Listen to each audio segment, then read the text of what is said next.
ថ្ងៃនេះ admin សូមលើកយករឿងរ៉ាវរបស់ឧបាសិកាវិសាខា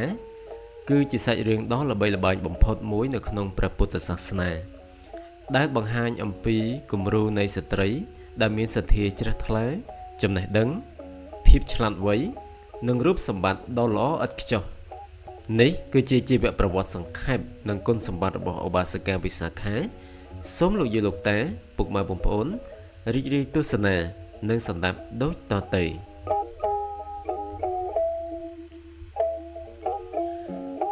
នាងវិសាខាកើតក្នុងត្រកូលសេដ្ឋីនៅក្រុងផតយៈនៃដែនអង្គរនាង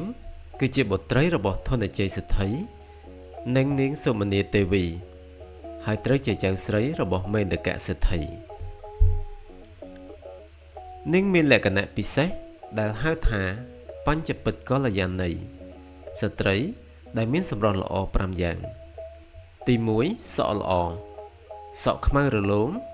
វែងដល់ចុងជើងហើយងក់ចុងឡើងលើទី2សាច់ល្អមានបបូរមាត់ក្រហមស្រស់ដូចផ្លែរកាទី3មានឆ្អឹងល្អមានធ្មេញសស្អាតរៀបរយ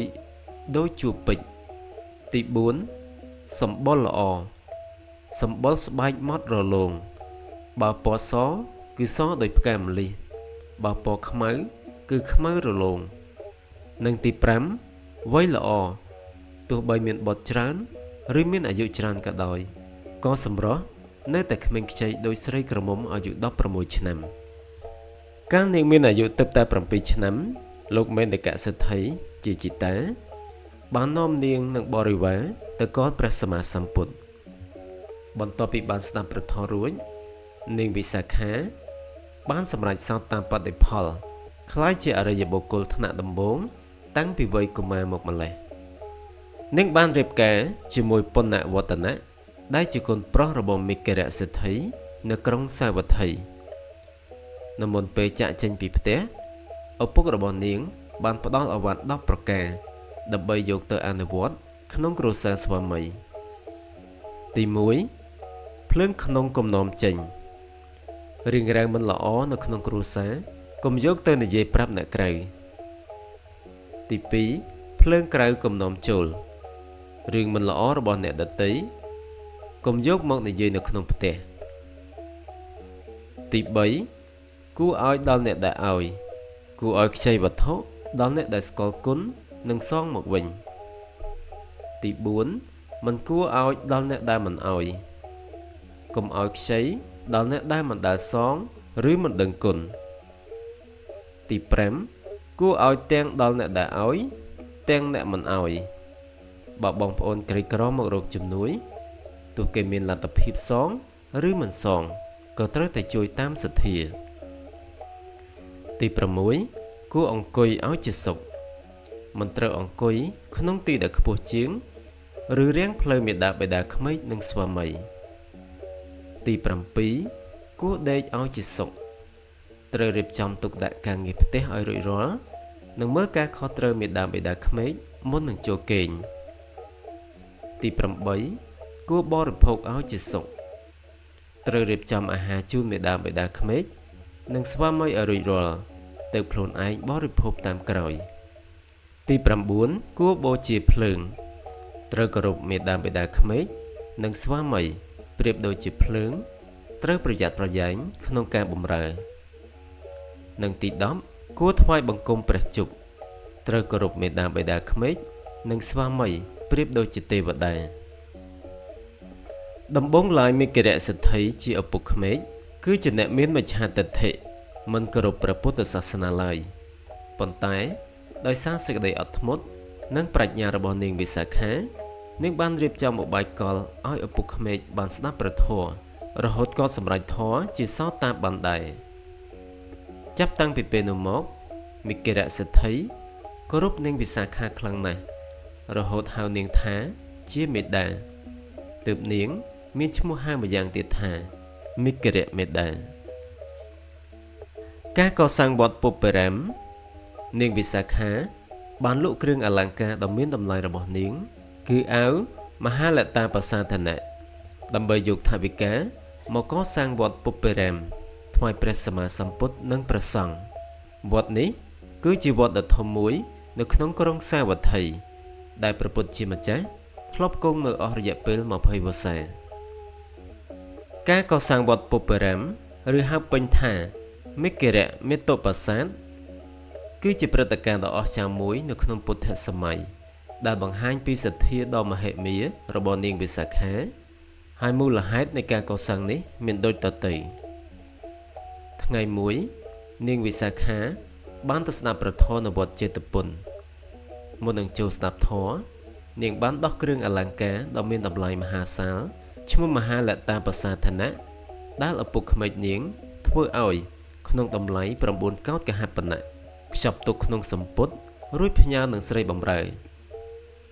ពេលត្រឡប់មកផ្ទះវិញនាងក៏ភ្លេចយកគ្រឿងអលង្ការនោះមកវិញនៅពេលដឹងខ្លួនហើយឲ្យស្រីបំរើទៅយកវិញនាងបានផ្ដាំថាបើព្រះអានន្ទភិក្ខុបានប៉ះពាល់ឬរៀបចំទុកដាក់គ្រឿងនោះហើយកុំយកមកវិញអីព្រោះនាងមិនចង់ប្រើប្រាស់របស់ដែលព្រះសង្ឃបានប៉ះពាល់ហើយនោះទេជាយថាហេតុព្រះអានន្ទពិតជាបានរៀបចំទុកដាក់គ្រឿងនោះមែននាងក៏សម្រេចចិត្តវេប្រគេនគ្រឿងអលង្ការនោះដល់សង្ឃប៉ុន្តែមិនមានភិក្ខុណាមួយទទួលយកឡើយនាងក៏សម្រេចចិត្តលក់គ្រឿងអលង្ការនោះដើម្បីយកបច្ច័យមកកសាងវត្តថ្វាយព្រះពុទ្ធវិញដោយសារគ្រឿងមហាលតាប្រសាធណៈមានតម្លៃខ្ពស់ពេកគ្មាននរណាម្នាក់ក្នុងក្រុងសាវត្ថីមានសមត្ថភាពទិញឡើយទីបំផុតនាងវិសាខាខ្លួនឯងបានចំណាយប្រាក់រហូតដល់9កោដកហបណៈដទៃទៀតដើម្បីទិញគ្រឿងអលង្ការនោះពីខ្លួនឯងរួចយកប្រាក់សរុបទៅកសាងវត្ត9កោដកហបណៈសម្រាប់ទិញដីកសាងវត្ត9កោដកហបណៈផ្សេងទៀតសម្រាប់ចំណាយលើការកសាងប្រាសាទនិងកុដិនិង9កោដកហបណៈទៀតសម្រាប់រៀបចំពិធីបុណ្យឆ្លងនិងសង្ឃទានសរុបថវិកាទាំងអស់គឺ27កោដកហបណៈរចនាសម្ព័ន្ធនៃវត្តពុទ្ធិរាមវត្តនេះត្រូវបានកសាងឡើងយ៉ាងប្រណិតនិងមានលក្ខណៈពិសេសខុសពីវត្តដទៃមិគរៈមេតុប្រាសាទជាប្រាសាទ2ជាន់មានសន្តានដូចជាវិមានទេវតា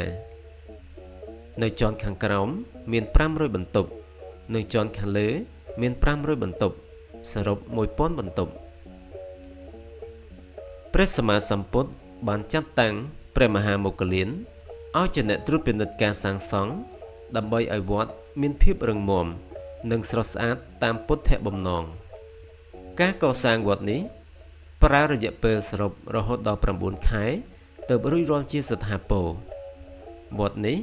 ស្ថិតនៅទិសខាងកើតនៃក្រុងសាវត្ថីទើបហៅថាពុទ្ធិរាមដែលមានន័យថាវត្តទិសខាងកើតព្រះសម្មាសម្ពុទ្ធទ្រង់បានគង់នៅវត្តនេះអស់រយៈពេល6វស្សាក្នុងចំណោម25វស្សា